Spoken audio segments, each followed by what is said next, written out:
السلام علیکم، آپ دیکھ رہے ہیں دا لاسٹ آور. میں ہوں حمزہ تارڑ، میرے ساتھ موجود ہے رانا محمد عظیم صاحب، اور اسلام آباد اسٹوڈیو سے ہمارے ساتھ موجود ہیں ثاقب بشیر صاحب. ناظرین، ڈونلڈ ٹرمپ کی جانب سے ٹروتھ سوشل پر آج اپنا پیغام جاری کیا گیا ہے. ویسے تو وہ جو بات کرتے ہیں، مطلب میں ایک بات کر رہا ہوتا ہوں، اسی لمحے کوئی نئی بات وہ کر دیتے ہیں، اور وہ پچھلی بات جو ہوتی ہے اس کو رد کر چکے ہوتے ہیں. لیکن لیٹسٹ چیز یہ ہے کہ انہوں نے کہا ہے کہ نئی ایرانی رجیم کے جو صدر ہیں انہوں نے سیز فائر کی درخواست کی ہے، اور ہم اس پر اس وقت جو ہے غور کریں گے جب آبنائے ہرمز کھلی ہوگی، آزاد ہوگی اور محفوظ ہوگی. اور ایران نے صاف جواب دے دیا کہ جی ہم نے کوئی درخواست نہیں کی ہے، نہ ہمارے صدر نے کوئی درخواست کی ہے. اور ڈونلڈ ٹرمپ پاکستانی وقت کے مطابق صبح 6 بجے اپنی قوم سے خطاب کریں گے، اور کہا جا رہا ہے کہ شاید وہ نیٹو پہ ایک تو بہت زیادہ بات کریں گے، اور یہ جنگ کے حوالے سے بھی کوئی تاریخ دے سکتے ہیں کہ ہم ایران سے کب نکل رہے ہیں. ایک تو اس معاملے پہ بات کریں گے، دوسرا وفاقی آئینی عدالت نے جو رہائی فورس کا معاملہ ہے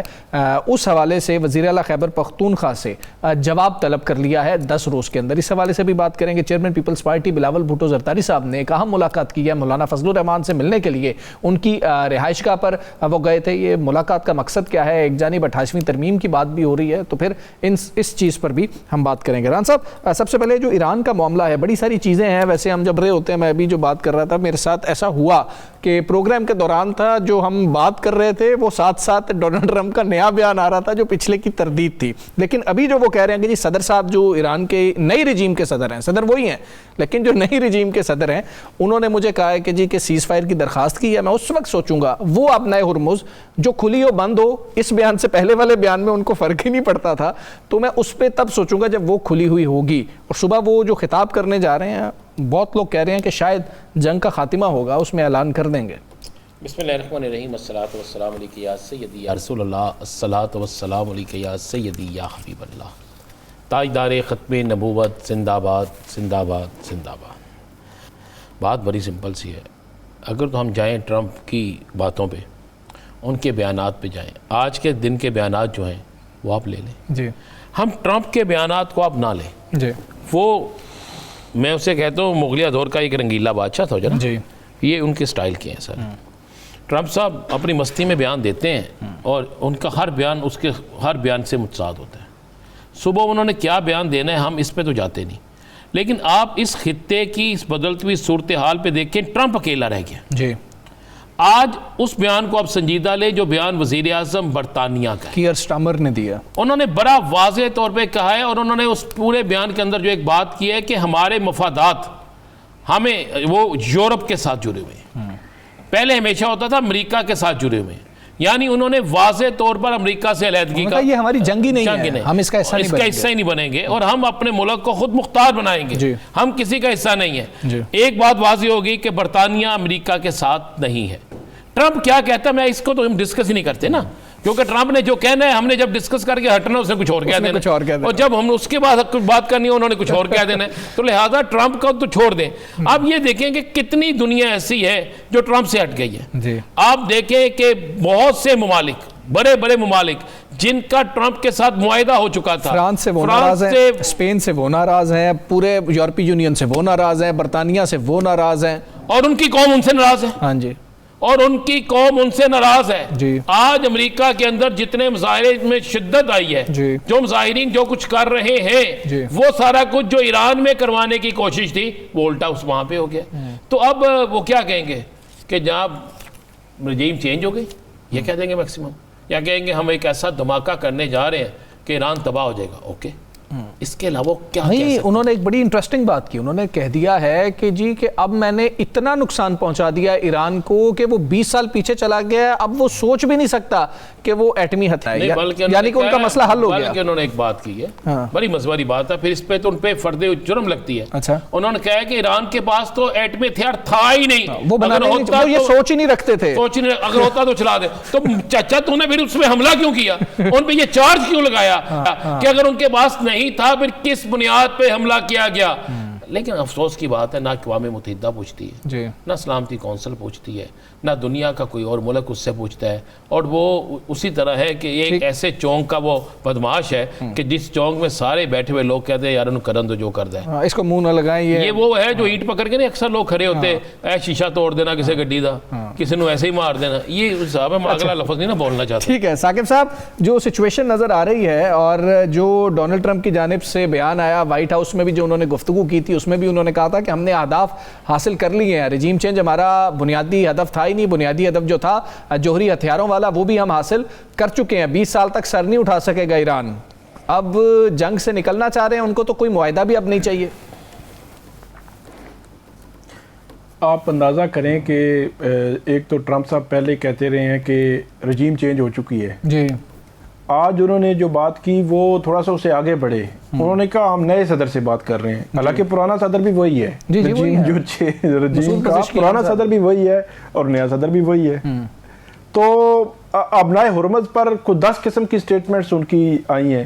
ریسنٹلی انہوں نے وہ جو برطانیہ اور فرانس کو کہا کہ اگر خود جا کے کھلواؤ، مسئلہ ہے آپ کو تیل کا تو آپ جو ہے وہ جا کے خود کروا لیں.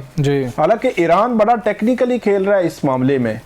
وہ کہہ رہا ہے کہ اگر آپ امریکہ کی جنگ میں کوئی نہیں جا رہا تو ادھر سے گزر جائیں، ہم ویلکم کریں گے. تو یہ تو جب کسی کے خلاف بھی امریکی صدر بیان دیتے ہیں یا جو برطانوی وزیر اعظم اگر یہ کہتے ہیں کہ ہم جنگ میں نہیں ہیں تو ان کو تو مسئلہ ہی نہیں ہوگا ابنائے ہرمز پہ جو وہاں پہ بات کر سکتے ہیں ایران سے. تو کہنے کا مقصد یہ ہے کہ پھر جو امریکی جو نائب صدر ہیں جے ڈی وینس کے حوالے سے آیا ہے کہ انہوں نے پچھلے 2-3 روز میں سالسوں سے بات چیت اس حوالے سے کی ہے. پوری اگر ایک سچویشن کو ہم دیکھیں کہ جہاں پہ ایران نے ابھی بھی یہ ریجیکٹ کیا ہے کہ ہم نے تو کوئی آفر نہیں کی آپ کو، کہ جس طرح صدر ٹرمپ نے کہا کہ وہ ایرانی صدر کہہ رہا ہے جی سیز فائر چاہیے تو انہوں نے پھر ریجیکٹ کر دیا ہے. تو پوری سچویشن میں امریکی پالیسی کنفیوژن کا شکار ہے، اور سب سے بڑا ایران جو صدر ٹرمپ ہیں ان کو آنے والے جو الیکشنز ہیں ان کے حوالے سے ان کو خطرات ہیں مڈ ٹرم الیکشن میں، کیونکہ ان کا پاپولرٹی لیول بہت گر گیا. ایک ہی نعرہ تھا ان کو یہ جنگوں کے خلاف، پہلے بھی ابھی بھی جب یہ آئے تھے کہ جنگوں کے خلاف جانا ہے. اور صدر ٹرمپ جب تک یہ ایران جنگ میں نہیں گھسے، اس سے پہلے آپ کو پتہ ہے وہ جنگ گر رہے ہوتے تھے، 5ویں 6ٹی 7ویں 8ویں جنگ میں نے رکوا دی ہے، جنگیں رکوا رہے تھے اپنے آپ کو، وہ اسی منشور پہ چلا رہے تھے. اب بھی وہ یہی کہہ رہے ہیں خدا دا واسطہ ہے بھی جنگ رک جائے. پہلے کہہ رہے تھے رکوا رہے تھے، ان کہتے ہیں اللہ دا واسطہ رک جاوے. اس پہ بھی انہوں نے کریڈٹ لینا ہے کہ یہ جنگ جو ہے یہ میں نے رکوائی ہے، اب میری 10 جنگیں ہو گئی ہیں، اب مجھے اس جنگ کو رکوانے پر بھی نوبیل انعام دیا جائے. لیکن جو ایک اور معاملہ ہے وہ ساتھ مہنگائی کا معاملہ چل رہا ہے. خطے میں ہم دیکھ رہے ہیں کہ صورتحال ایسی ہے، ہم یورپ میں بھی کچھ چیزیں دیکھ رہے ہیں کہ یہ کہہ دیا گیا ہے کہ ورک فرام ہوم کیا جائے، باقی مسائل بھی آ رہے ہیں. لیکن پاکستان میں مہنگائی 19 ماہ کی بلند ترین سطح پر چلی گئی. ادارہ شماریات کی یہ رپورٹ ہے جو جاری کی گئی ہے، 1.8% کا مارچ میں مہنگائی کی شرح میں اضافہ ہوا ہے، اور سالانہ شرح جو ہے وہ 7.30 تک پہنچ گئی ہے. اور اگر ہم پبلک کی بات کریں کہ پبلک کو کن مشکلات کا سامنا ہے، ٹھیک ہے گورنمنٹ نے جو کوشش کی ہے 129 ارب کی جو سبسڈی دی گئی ہے اس حوالے سے بھی گورنمنٹ کی تعریف بھی ہو رہی ہے کہ چلے بات ہے جتنی بھی سہولت مل جائے، اگر وہ 100 روپیہ بھی بڑھا لیتے ہم نے کیا کر لینا تھا، کیونکہ ایک سیوا کی جانب سے یہ بات آئی بھی تھی ہمارے سامنے. پبلک کیا کہہ رہی ہے اس وقت مہنگائی کے حوالے سے، کیا پریشان ہے، وہ آپ کو سناتے ہیں. گورنمنٹ نے جو کفایت شہری مہم شروع کی ہے، ہمیں تو اس مہم کی سمجھ نہیں آتی. ہر طرف ایک مہنگائی کا طوفان برپا ہے، پیٹرول کے ریٹ جو ہیں وہ آسمان سے باتیں کر رہے ہیں. ایل پی جی کا پچھلے ہفتے میں 2 دفعہ ریٹ بڑھ چکا ہے. 300 پہ ڈائریکٹ کے اندر 550 روپے مل رہی ہے گیس. حکومت کو چاہیے کہ عوام کو تھوڑا ریلیف دے، وہاں پہ ترس کھائے. حکومت نے گیس جو مہنگی کی ہے 300 تو 4-5 روپے ریٹ بتایا، لیکن ادھر 550 بلیک دے رہے ہیں. گھروں میں گیس آ نہیں رہی اور باہر سے جو 550 روپے کلو گیس مل رہی ہے، غریب آدمی کس طرف جائے؟ بہت پریشانی بنی ہوئی ہے ہمارے گھر میں. ایل پی جی کی قیمت میں اتنا بڑا اضافہ عوام کے اوپر ایک بہت بڑا بوجھ ہے، اور اس سے سب سے زیادہ تنخواہ دار طبقہ متاثر ہوگا. پی جی کی قیمتوں میں جو حکومت نے اضافہ کیا ہے اس کی وجہ سے یہ دیکھ رہے ہیں آپ کے سامنے حالات ہیں کہ لوگ جو ہے نا وہ اپنے تندوروں میں لکڑیاں جلانے پہ مجبور ہیں. حکومت نے یہ جو کفایت شہری کا پروگرام کا آغاز کیا ہے یہ بالکل اچھا کیا ہے. کفایت شہری پروگرام کی بجائے عوام کو ریلیف دیا جائے اور قیمتوں پر کنٹرول کیا جائے. جب تک بھائی یہ ایل پی جی اور گیس کی قیمتیں اور یہ پیٹرول کی قیمتیں یہ نیچے نہیں آئیں گی نا تو یہ کفایت شہری مہم جو ہے اس کا کوئی فائدہ نہیں ہے. بجلی کے بلوں میں بے پناہ ٹیکسوں کا بھی اضافہ کر دیا ہے. ڈیمانڈ نوٹس بھی ہم نے ادا کیا ہوا ہے, میٹر جہاں لگا ہے وہ دیوار بھی ہماری ہے, لیکن حکومت نے مزید ٹیکسیں لگائے ہوئے ہیں. خدا را کچھ رحم کریں. یہ حکومت کا جو کفایت شعاری کا پروگرام ہے وہ تو چل رہا ہے, لیکن ہمیں اس بات کی سمجھ نہیں آ رہی کہ مہنگائی پر بالکل کنٹرول نہیں. بازار جائیں دیکھیں تو مصنوعات کی چیزیں جو ہیں وہ بہت زیادہ مہنگی ہو گئی ہیں. ہمیں سمجھ نہیں آ رہی کہ کفایت شعاری ہے کیا. یہ عوامی رائے جو ہے وہ آپ نے جانی ہے, اور وہ سب سے بڑا مسئلہ ایک ٹیکس کا ہے جس کو اٹھایا جا رہا ہے. تو آئی ایم ایف نے پیٹرولیم مصنوعات اور سولر سسٹم پہ 18% GST لگانے کا مطالبہ بھی کیا ہے. یہ بھی ایک خبر ہے. رانا صاحب, یہ پبلک سینٹیمنٹ ہے کیونکہ اینڈ یوزر پبلک ہے اور پبلک کو ان مسائل کا سامنا. میں رات کو پروگرام سے فارغ ہوا تو میں اس سستے بازار میں گیا جو حکومت لگاتی ہے. میں نے اس سے کہا یار خربوزے, اس نے کہا جی 95 روپے کیجی ہیں. میں کہا میٹھا ہے, اس نے ہنسنا شروع کر دیا. اچھا. میں نے کہا یار چل تربوز, اس نے کہا جی کاٹ کے نہیں دوں گا. میں کہا کیا مطلب بھائی, جب تم پیسے لینے ہیں تو سرخ تربوز دو گے, میٹھا ہونا چاہیے. اس نے کہا بھائی جی آپ کو بڑا سیدھی اور صاف سی بات بتائیں, جی ہمیں یہ نہیں کہا گیا کہ ہم نے درجہ اول کا میٹھی ہر چیز دینی ہے, ہمیں کہا گیا اس ریٹ پہ بیچنی ہے, کوالٹی کی بات, کوالٹی کوئی نہیں. اس نے کہا جناب یہ خربوزہ جو ہے اسے کھا لیں, یا آپ سمجھ لیں کہ آپ نے بالکل کوئی نمکین چیز کھا لی ہے, اچھا پھیکی چیز کھا لی, ان کا کوئی میٹھا نہیں ہے.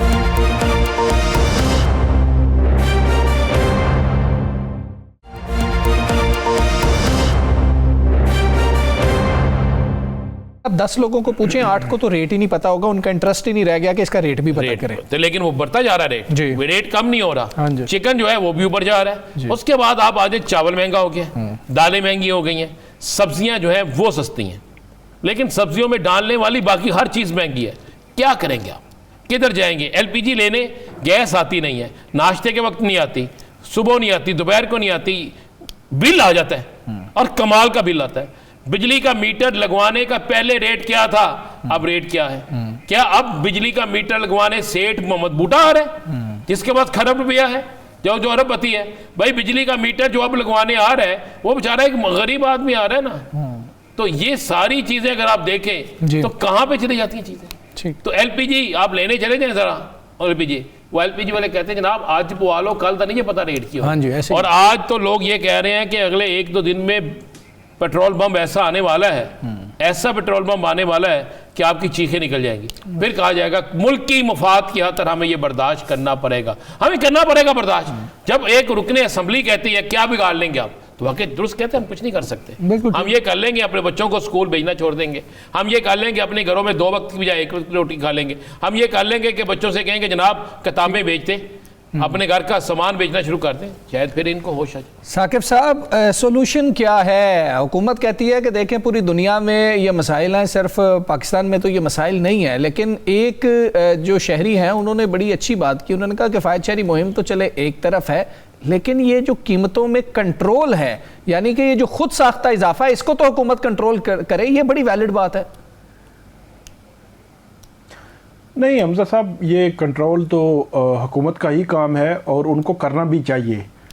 لیکن مسئلہ یہ ہوتا ہے کہ جب آپ کا جو پیٹرولیم پرائسز ہیں وہ 55 روپے ایک دفعہ ہی بڑھ جائیں. آپ کو یاد ہوگا کہ جو یہ 2022 تھا یا 2023 کے شروع میں یہ 30 روپے یا 25 روپے بڑھتی رہی ہیں. جی. تو اس کے بعد سے آنورڈ پچھلے 3 سال میں 55 روپے کا کبھی ہم نے نہیں سنا. یہ سنا ہے کہ 6-8 روپے, 3 روپے کم زیادہ 10 روپے ہو رہے تھے. جی. لیکن 55 روپے جب بڑھے گی نا تاریخی تو پھر ہر چیز کنفیوز ہو جاتی ہے. اور جی اس میں پھر اس کو مینیج کرنا اور اس کی وہ کتنا بڑھا سکتے ہیں, ایک ایک چیز کو دیکھنا انتظامیہ کی جانب سے. اگر سے ہر تحصیل میں, ڈسٹرکٹ میں یا ڈویژن لیول پہ ہر جگہ پہ ڈپٹی کمشنر, اسسٹنٹ کمشنر سارے موجود ہوتے ہیں, انتظامیہ دیکھ سکتی ہے, لیکن بہت مشکل ہو جاتا ہے نا, کیسے اس کو مینیج کریں گے. تو اس لیے یہ صورتحال ہے. پھر بھی حکومت کو تھوڑا سا ایکٹیولی اس میں کرنا پڑے گا, کیونکہ عوام کا تو کوئی قصور نہیں نا. عوام کو کہیں نہ کہیں آپ نے مینیج کرنا ہے. کوئی ایمرجنسی صورتحال میں جس طرح سبسڈی آپ کے بقول دے رہے ہیں آپ جو پیٹرولیم پرائسز پہ, تو اگر یہ اب اندازہ کریں نا کہ اب ہم بات کر رہے ہیں 2 دن کے بعد اگر پیٹرول جس طرح بتایا جا رہا ہے کہ بڑھنے کے امکانات ہیں, تو اگر وہ بڑھ گیا تو پھر کیا صورتحال ہوگی؟ پھر تو مہنگائی مزید اوپر جو ہے وہ جائے گی. آج بڑی اہم ملاقات ہوئی ہے، پیپلز پارٹی کا وفد گیا ہے چیئرمین پیپلز پارٹی بلاول بھٹو زرداری صاحب کی قیادت میں، اور جا کے مولانا فضل الرحمان صاحب سے ان کی رہائش گاہ پر ملاقات ہوئی ہے، اور اس ملاقات کو بہت اہم کہا جا رہا ہے. ریزنز کیا ہیں؟ کیونکہ 28ویں ترمیم کی بھی بازگشت ہے، پھر مولانا صاحب ایک پلان رکھتے ہیں حکومت کے خلاف تحریک چلانے کے حوالے سے، حکومت کے خلاف ایک ایجیٹیشن کے حوالے سے، حکومت کے خلاف ایک بیانیہ بنانے کے حوالے سے. یہ جو ملاقات ہے، ہم نے کچھ روز پہلے بڑی ایک اہم بیٹھک بھی دیکھی تھی ایوان صدر میں، اور یہ پھر ملاقات ہونا، بلاول صاحب کا جانا مولانا صاحب کے پاس، کیا اس کے پیچھے وجوہات ہیں؟ کیا پیغام لے کے آئے تھے؟ ویسے ملنے کے لیے آئے تھے؟ وجہ کیا تھی؟ یہ ہم جاننے کی کوشش کریں گے. ہمارے ساتھ موجود ہیں JUI کے مرکزی رہنما حافظ حمداللہ صاحب. حافظ صاحب السلام علیکم، بہت شکریہ آپ کا. سر، بڑی اہم ملاقات ہوتی ہے مولانا صاحب سے، خصوصی طور پر جب بھی کوئی ملنے کے لیے جاتا ہے، چاہے نون لیگ کا وفد ہو، چاہے پیپلز پارٹی کا وفد ہو، اور چاہے پاکستان تحریک انصاف کا وفد ہو، تو سب کی نظریں ہوتی ہیں مولانا صاحب کی طرف کہ ایسی کیا ضرورت آن پڑی ہے کہ مولانا صاحب کے پاس گئے ہیں. آپ کے پاس سر کو خبر ہے کہ کیا ملاقات ہوئی ہے، کس حوالے سے بات چیت ہوئی ہے؟ بسم اللہ الرحمن الرحیم. بہت شکریہ. دیکھیے، بات یہ ہے کہ کل میرے خیال گزشتہ دن اسپیکر قومی اسمبلی سردار ایاز صاحب مولانا صاحب کے پاس گئے تھے. جی. آج میڈیا سے پتہ چلا کہ بلاول بھٹو زرداری صاحب مولانا صاحب کے پاس گئے ہیں. تو میں تو اس میٹنگوں میں یا ان ملاقاتوں میں شریک نہیں رہا ہوں. جی. لیکن حکومت کی طرف سے رابطے یا حکومتی اتحادی پارٹیوں پیپلز پارٹی کی طرف سے رابطے اور مولانا صاحب کے پاس جانا، اندر کیا بات ہوئی ہے، کن چیزوں پر بات ہوئی ہے، بنیادی طور کیا نکات تھی، اس کا تو مجھے علم نہیں ہے حقیقی طور پر. جی. لہٰذا میرے خیال میں کچھ کہنے سے میں معذرت چاہتا ہوں. دوسری بات یہ ہے کہ صورتحال اگر ہم جائزہ لیں ملک کے اندر کی صورتحال جس کی آپ نے نشاندہی کی 28ویں ترمیم کی. جی. دوسری بات یہ ہے کہ خطے کی صورتحال آپ کے سامنے ہے. مثلا پاکستان اور افغانستان کے درمیان کی سچویشن، پاکستان اور انڈیا اور اسرائیل کی، ایران اسرائیل امریکہ جنگ اور خلیجی ممالک. جی. اس پوری سینیاریو کو سامنے رکھتے ہوئے پاکستان ایک ایسے زاویے میں ہے کہ پاکستان کو قدم پھونک پھونک کے رکھنا ہوگا. فی الحال تو وہ فیسیلیٹیٹر کی اور سہولتکار کا کردار ادا کر رہا ہے، جو جمعیت علماء اسلام کی قیادت نے اپریشیٹ بھی کیا ہے. لیکن ایک چیز اس میں کمی ہے، وہ کمی ہے جس کی ذکر مولانا صاحب نے بار بار کیا ہے، وہ یہ کہ جتنی بھی باتیں ہوئی ہیں، خواہ وہ ٹرمپ کے ساتھ ہوئی ہے،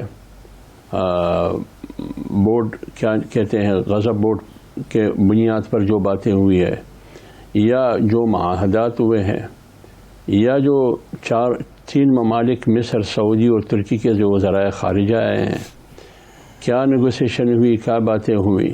جی. ان تمام صورتحال کو آج تک پارلیمنٹ کے سامنے نہیں رکھا گیا ہے. اگر فرض کرے کہ اوپن نہیں بول سکتے تو مولانا صاحب نے یہ انڈیا بھی دیا ہے کہ آپ ان کیمرہ اجلاس بلائیں. بے شک آپ پوری پارلیمنٹ کو نہیں بلا سکتے ہیں، پارلیمانی لیڈرز کو، ہر پارٹی کی پارلیمانی ہیڈ کو بلا دیں، ان کو آگاہ کریں کہ اس مشکل ترین صورتحال میں پاکستان کہاں کھڑا ہے، پاکستان کی پالیسی کیا ہے. جی. ایران بھی پاکستان کی تعریف کر رہا ہے، امریکہ بھی پاکستان کی تعریف کر رہا ہے، دیگر ممالک بھی کر رہی ہے. لیکن ذرا بتا دے کہ کل فرض کرے قومی قیادت سے مولانا فضل الرحمان صاحب سے کوئی پوچھئے کہ پاکستان کہاں کھڑا ہے اس صورتحال میں، تو میرے خیال میں اندازہ یہی ہے کہ جب دو سیاستدان جو لیڈر آپس میں بیٹھتے ہیں اور حکومت کی رجوع مولانا صاحب کے پاس ہے، تو اس صورتحال سے میرے خیال بڑھ کر یا اس سے نکلتے ہوئے آگے کوئی ایسی اور چیز نہیں ہے کہ مولانا صاحب کے ساتھ انہوں نے شیئر کیا ہو.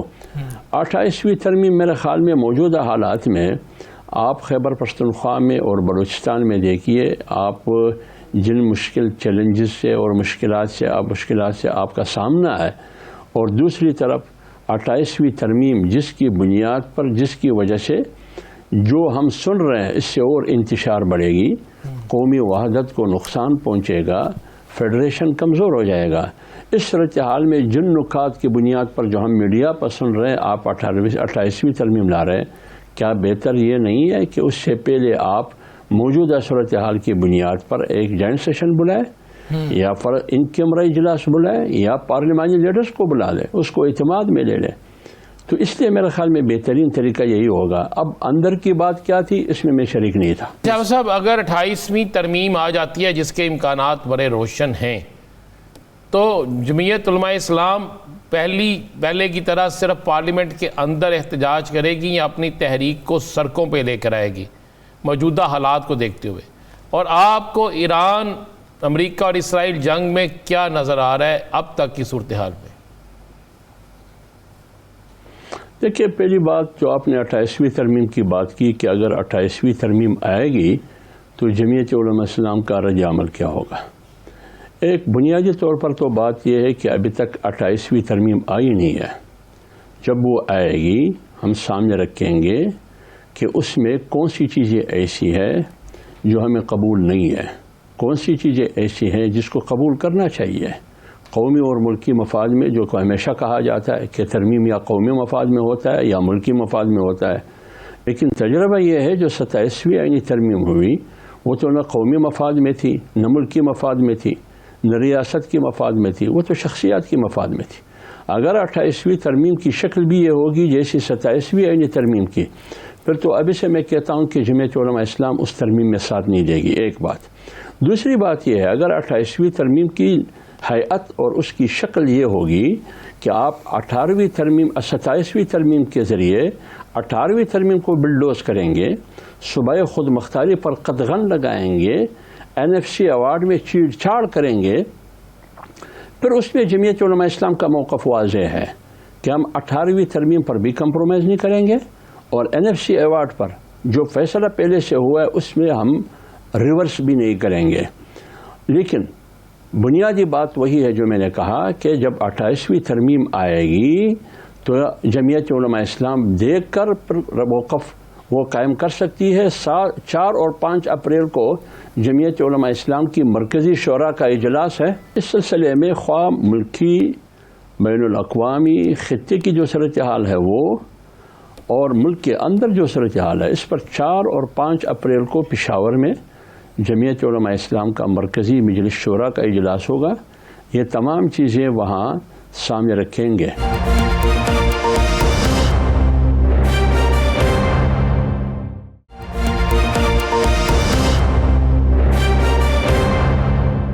میں نے کہا کہ یہ جو ایران, آپ نے کہا کہ ایران اسرائیل اور امریکہ کی جنگ, جی دیکھیے اس میں بنیادی طور پر مولانا صاحب اسمبلی کے فورم پر کہہ چکے ہیں کہ ہم اس جنگ میں نہ امریکہ کے ساتھ کڑے ہیں JUI, نہ اسرائیل کے ساتھ کڑی ہے, ایران کے ساتھ JUI کڑی ہے. ایک بات. اور مولانا صاحب نے فلور پر حکومت کو اور ریاست دونوں کو مخاطب کر کے کہا کہ آپ علی الاعلان کہو کہ میں ایران کے ساتھ کڑا ہوں. حکومت اور ریاست دونوں ایران کے ساتھ کڑی ہے. آپ واضح موقف دے دنیا کو اور قوم کو. فی الحال جو صورتحال ہے, امریکہ نے جو اہداف, جو مقاصد رکھے تھے, دیکھیں جنگ کس وقت کامیاب ہوگا, کون جیتا ہوا ہے, کس کی جیت ہے, کس کی ہار ہے, ایک دوسرے کی ممالک کے نقصانات کو نہیں دیکھا جاتا ہے کہ ایران پر کتنے حملے ہوئے, کتنی بلڈنگز تباہ ہو گئی, تل ابیب میں اسرائیل میں کتنے ہوئے. اہداف کے اور مقاصد کے حصول کو دیکھا جاتا ہے. کیا امریکہ نے, اسرائیل نے جو اہداف, جو مقاصد ایران کو زیر کرنے کے لیے انہوں نے رکھے تھے, کیا وہ ان اہداف اور مقاصد کو حاصل کر سکے یا نہیں اس 1 مہینے کی جنگ میں؟ ان کا ارادہ یہ تھا کہ ہم قوم کو اٹھائیں گے, جیسے کہ اس نے مصر میں کیا, جیسے کہ انہوں نے لیبیا میں کیا, لیکن وہ قوم تو نہ اٹھی ایرانی حکومت کے خلاف. پھر ان کا خیال یہ تھا کہ ہم ایسا کریں گے کہ رجیم چینج کی بات کی گئی کہ ہم اس کی یہ بتائیے گا حکومت کی ایک منٹ جی کمپلیٹ کر لیں آپ صاحب. 1 منٹ. تو وہ علی خامنہئی اور ان کی صف اول کی قیادت علی لاریجانی کو ان کو نشانہ بنایا, لیکن حکومت پہلے سے مضبوط ہوئی. کیونکہ حکومت, وہاں کی فوج اور قوم وہ سارے ایک پیج پر ہے اسرائیل اور امریکہ کے خلاف. اس میں بھی امریکہ کو اور اسرائیل کو ناکامی ہوئی. اب آپ خود دیکھ رہے ہیں معاشی حوالے سے بھی امریکہ کو نقصان ہو رہا ہے, اور پارلیمنٹ, امریکہ کی پارلیمنٹ ٹرمپ کے ساتھ نہیں ہے, ان کی کچن کیبنٹ ان کے ساتھ نہیں ہے, اور 80 سے 1 کروڑ لوگ شہری امریکہ میں نکلے ٹرمپ کے خلاف.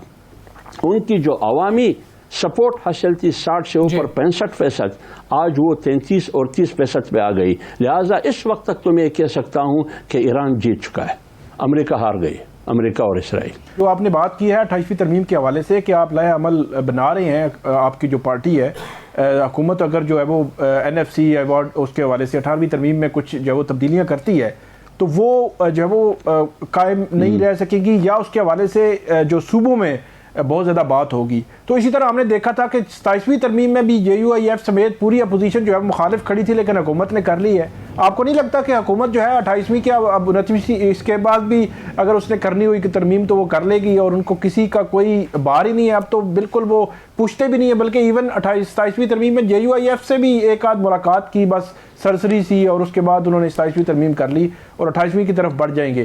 ایک تو سوال یہ ہے. دوسرا سوال تھوڑا سا افغانستان کے حوالے سے ہے کہ یہ خیبر پختونخوا میں ہم نے پچھلے دنوں سنا کہ کچھ علماء یہ کوشش کر رہے ہیں دونوں سائڈز کے کہ چیزیں جو ہے وہ تھوڑی سی نیچے لائی جائیں اور دونوں طرف کے علماء کو کردار ادا کریں. تو کیا وہاں پہ جو کچھ بات چیت ہو رہی ہے اس میں JUIF کے لوگ بھی شامل ہیں, یا آپ کو اس حوالے سے کوئی اطلاع ہے؟ دیکھیے, پہلا جو آپ کو سوال کیا کہ 28ویں ترمیم اگر آپ ساتھ بھی نہ دے JUI تو حکومت کے پاس اکثریت ہے, وہ پاس کر سکتی ہے, تو پھر آپ کیا کریں گے؟ دیکھیے, بنیادی طور پر حکومت کی سٹرکچر پر ان کی حیثیت کو آج تک ہم نے تسلیم نہیں کیا ہے. دوسری بات یہ ہے کہ 27ویں ترمیم کو جس طرح قوم نے بھی مسترد کیا, ہم بھی مسترد کر چکے ہیں. اگر 28ویں ترمیم کی شکل بھی یہی ہوگی تو ہم مسترد کریں گے. باقی اگر حکومت اکثریت کی بنیاد پر قانون سازی کو یا آئین سازی کو یا آئینی ترمیم کو مسلط کریں گے تو وہ حکومت جس کو عوامی مینڈیٹ اور عوامی قوت حمایت حاصل نہیں ہے, تو میرے خیال میں یہ متنازع ترمیم ہوگا, اور اس ترمیم کے ذریعے ایک متفقہ دستور 73 کا متفقہ آئین متنازع ہو جائے گا. جب وہ متنازع ہو جائے گا اس سے آپ کی فیڈریشن کمزور ہو جائے گی. اور دوسری بات یہ ہے کہ کیا یہ وقت اس کا تقاضا ہے کہ آپ 28ویں ترمیم جیسی ترامیم کو جو متنازع شکل ہوگی وہ اٹھائیں؟ لہٰذا آپ فیڈریشن کو اور قوم کو, صوبوں کو اور وفاق کو آپس میں مربوط اور مضبوط دیکھنا چاہتے ہیں, یا کمزور اور انتشار دیکھنا چاہتے ہیں, یا آپ کیا کر رہے ہیں؟ ایک بات. دوسری بات یہ ہے, اگر وہ اکثریت کی بنیاد پر اپنی ذہنیت کو مسلط کریں گے تو میرے خیال میں ایک دن ایسا آئے گا کہ تمام قوانین اور ترامیم کو ریورس کیا جائے گا.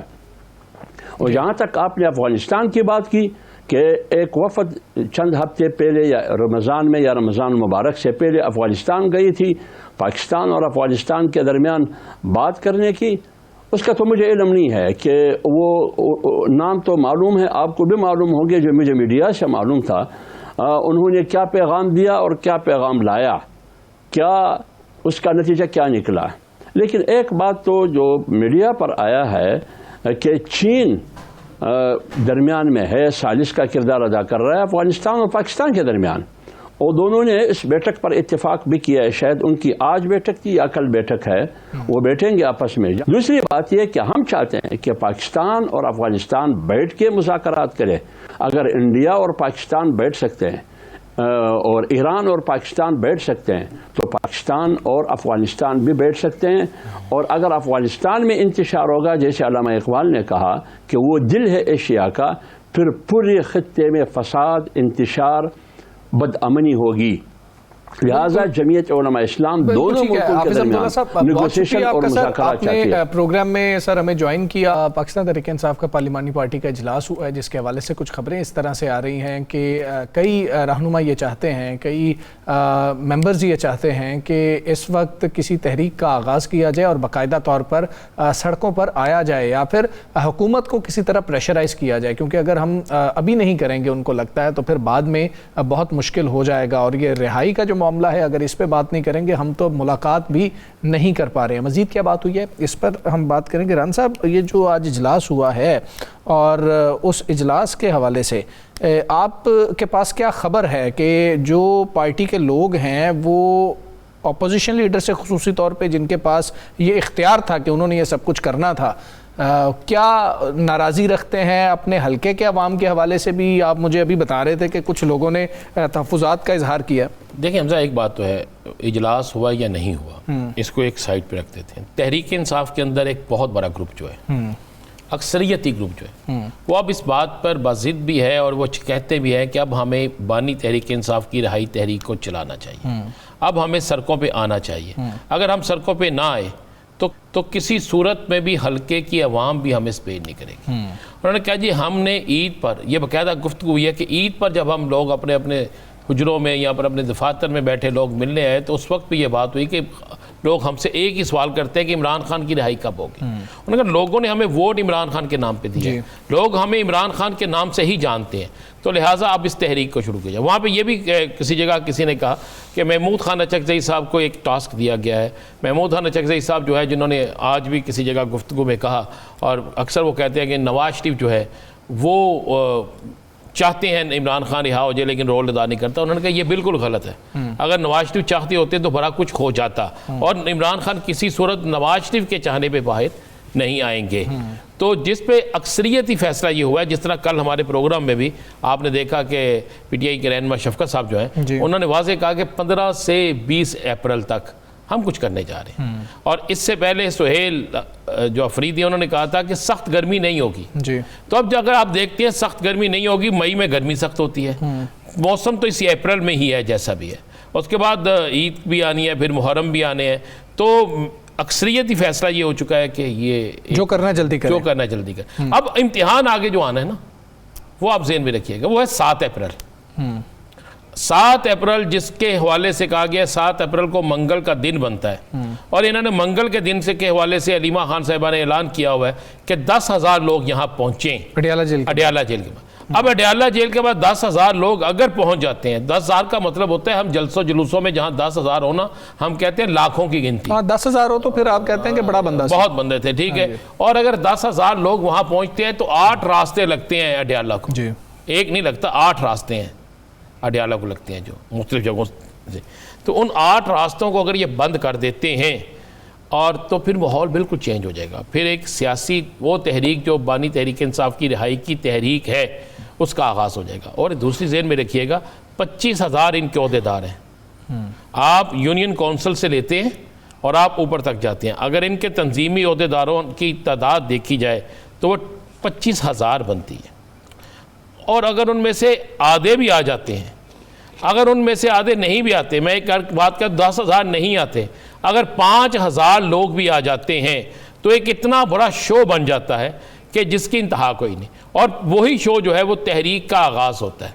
اور سننے میں یہ آیا ہے کہ فیصلہ بھی یہی ہو چکا ہے کہ آغاز اڈیالہ جیل سے ہوگا, اور جب آغاز اڈیالہ جیل سے ہوگا تو پھر آپ ذہن میں رکھیے گا کہ کام کسی طرف تو جائے گا نا. ایک بات بڑی کلیئر ہے, اگر تحریک انصاف اب نہ نکلی تو تحریک انصاف نکل گئی.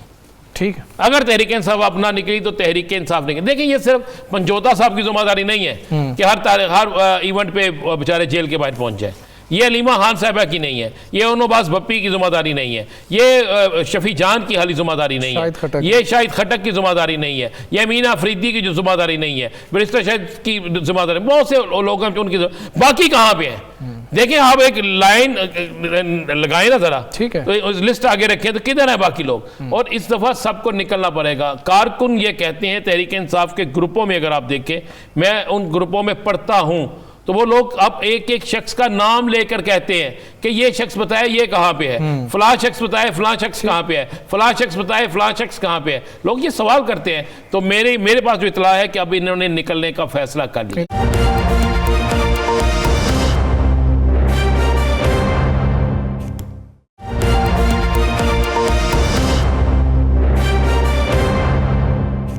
ثاقب بھائی, جس طرح سے نکلنا تھا اس کے لیے رہائی فورس بنانی تھی, اس کی رجسٹریشن ہو رہی تھی. آج وفاقی آئینی عدالت نے وزیر اعلیٰ خیبر پختونخوا سے رہائی فورس کی تشکیل پر جواب طلب کر لیا ہے. تو جب معاملہ اس طرف چلا گیا تو آپ کو رہائی فورس کے حوالے سے کیا فیوچر نظر آ رہا ہے؟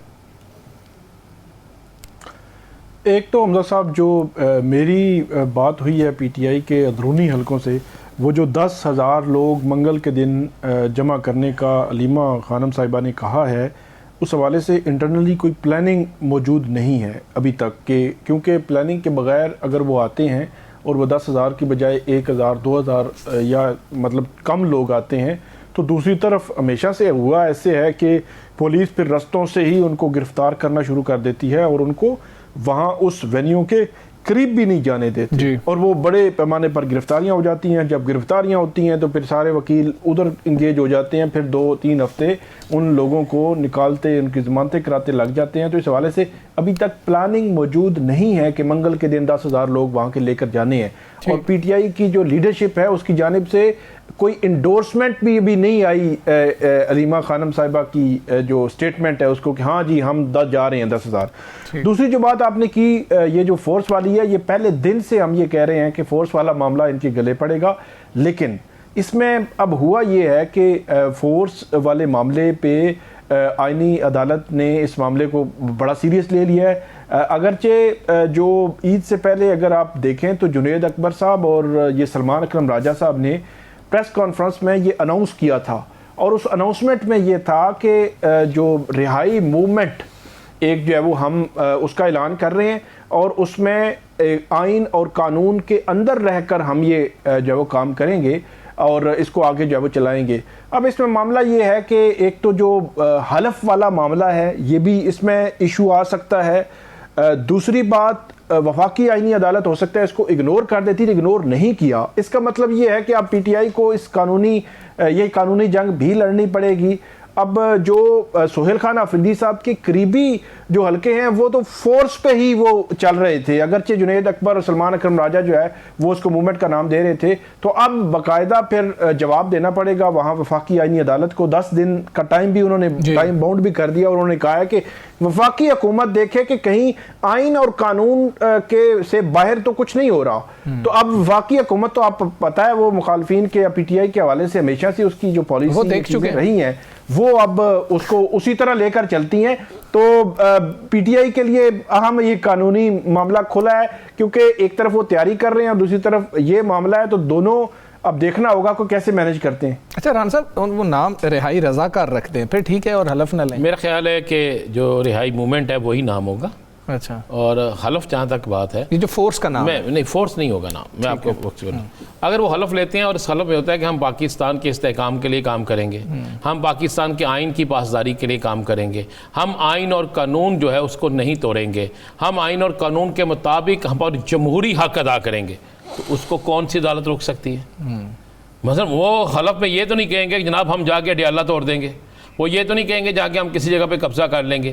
آپ کو ایک جمہوری حق حاصل ہے کہ آپ پروٹیسٹ کر سکتے ہیں، آپ کوئی گملہ نہ توڑیں، آپ کسی جگہ پہ روڈ بلاک نہ کریں، آپ کوئی ایسا کام نہ کریں، اور اب وہ کہیں کہ جناب ہم جمہوری طریقے سے فلاں جگہ جانا چاہتے ہیں، ہمیں جمہوری طریقے سے آئینی طریقے سے ہمیں اجازت دی. شاید جنرل پبلک ہو تو شاید اس میں مسئلہ نہیں ہوگا، لیکن جو ایک ٹیکنیکل پرابلم آ رہی ہے وہ فورس کی جو تشکیل پہ آ رہی ہے. میں آپ کو پہلے بتا رہا ہوں فورس کا لفظ ہی نہیں ہوگا، فورس کا لفظ. اور یہ بات ابھی دیکھیں کسی جگہ ریٹرن میں یہ بات ہے. مجھے تو پتہ کیا ہوتا ہے، مجھے کسی وقت میں اگر اسے میں معذرت چاہتا ہوں ان اداروں سے کہ اگر وہ اسے توہین نہ سمجھے، تو میں نے اس پاکستان کے اندر پولیٹیکل جماعتوں کو فورس بناتے دیکھا ہے. نواز شریف رہائی فورس نہیں بنی تھی، پیپلز پارٹی چلے نہ رہائی فورس نہ کہہ، رہائی موومنٹ کہہ لیں، انہیں یوتھ فورس کہہ لیں، یوتھ ونگ کہہ لیں، کیا یہ نہیں بنی تھی؟ کیا لوگوں نے تحریکیں نہیں چلائیں؟ کیا لوگوں نے کئی دن دھرنے نہیں دیے؟ اس وقت کتنی اپلیکیشنیں عدالتوں میں گئی تھیں اور کتنی اپلیکیشنیں ایسی تھی جس پر فوری عمل ہوا تھا؟ جمہوری فورس اور ونگ کے میں فرق نہیں ہے.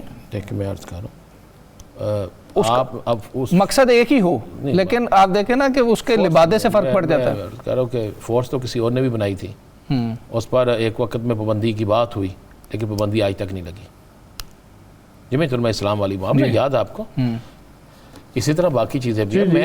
میں تو میں ثاقب صاحب غلط تو نہیں کہہ رہا جی ڈنڈا بردار آپ کو وہ تو باقاعدہ آپ کو پتا نا آپ کو پتا نا ایک سلامی بھی ہوئی تھی اس میں آپ کو پتا پریڈ بھی ہوئی تھی باقاعدہ پریڈ میں سلامی دی گئی تھی تو کیا وہ چیزیں کسی کو بھول گئی ہیں کیا اس وقت عدالتیں نہیں تھیں سب کچھ موجود تھا ران صاحب جوائن کر لیا ہمیں نعیم حیدر پنجوتا صاحب نے ان کو بھی شامل گفتگو کر لیتے ہیں پنجوتا صاحب السلام علیکم سر یہ ایک تو رہائی فورس کے حوالے سے یہ جو وفاقی آئینی عدالت نے آپ کو 10 روز کا وقت دیا ہے وزیر اعلیٰ خیبر پختونخوا کو خصوصی طور پر اور اس پہ جواب طلب کیا ہے اب رہائی فورس کے حوالے سے پہلے ہمیں یہ بتا دیجئے کہ آفیشیل سٹیٹمنٹ کیا ہے پاکستان تحریک انصاف کا یہ کوئی فورس ہے یا نہیں ہے بہت شکریہ آپ تینوں بھائیوں آپ نے موقع دیا ایک جو عدالتی جو نظام ہے اس کو ختم کرنے کے بعد لوگوں کے پاس اگر کوئی آپشن نہیں بچا سڑکوں پر نکلنے کے علاوہ تو اس وقت اس معاملے کے اوپر فوری طور پر عدالتیں نوٹس لے لیتی ہیں اور وہ کون لیتا ہے جی آئینی عدالت لے رہی ہے جو 26ویں 27ویں ترمیم کی روشنی کے اندر کی وجہ سے بنی تو ہم بالکل ایسے نوٹسز کا ضرور جواب دیں گے لیکن ضرور یہ بھی لوگوں کو بتائیں گے کہ کس طرح پاکستان کا جوڈیشل سسٹم جو ہے وہ کلیپس کر چکا ہے یہ ہر پاکستانی کا حق ہے کہ وہ پاکستان میں رول آف لا کے لیے اپنے حق کے لیے آواز بلند کر سکے احتجاج کر سکے ہم جرم کر رہے ہیں نہیں حیدر صاحب وہ کہہ رہے ہیں جی کہ آپ فورس کیا اب اس کا نام عمران خان رہائی فورس ہے یا عمران خان رہائی موومنٹ ہے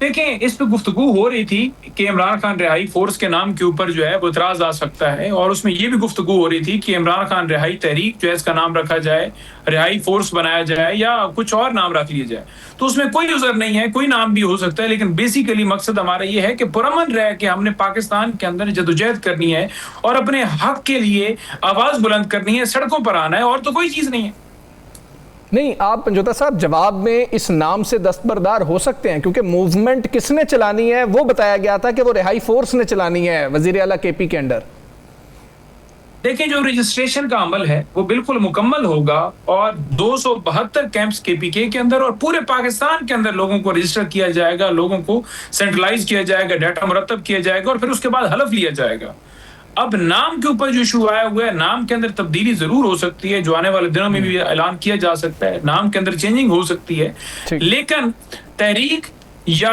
جو ہمارا پروگرام ہے پلان ہے اس سے کوئی پیچھے نہیں ہٹنے والا بے شک عدالت اس کے اندر کہے کہ جناب آپ نے کچھ نہیں کرنا ہم پھر بھی کریں گے اچھا ثاقب صاحب اچھا پنجوتا صاحب جی پنجوتا صاحب ایک تو جو میں دیکھ رہا تھا کہ 2016 میں آپ کی پارٹی کی جانب سے الیکشن کمیشن کو ایک خط لکھا گیا تھا کہ اس وقت کیونکہ نواز شریف صاحب جو ہے وہ نااہل ہوئے اور سارے معاملات ہوئے تھے تو اس وقت ایک جان نثارہ نے نواز شریف فورس بنی تھی تو اس وقت الیکشن کمیشن کو آپ کی پارٹی کی جانب سے ریکویسٹ کی گئی کہ اس کو غیر آئینی قرار دیں اور یہ جو ہے وہ مطلب مختلف ہتھ کنڈے جو ہے وہ ملک کے خلاف استعمال کر رہے ہیں بہرحال وہ قصہ ماضی ہو گیا میرا سوال یہ ہے کہ آئینی عدالت کے سامنے ایک پٹیشن آئی تھی آپ کا ایک اعتراض ہے کہ وہ آپ سے متعلقہ چیزیں نہیں سن رہے آپ کے مخالف سنی جا رہی ہیں لیکن میرا سوال یہ ہے کہ کیا آپ کی پارٹی کی جانب سے بھی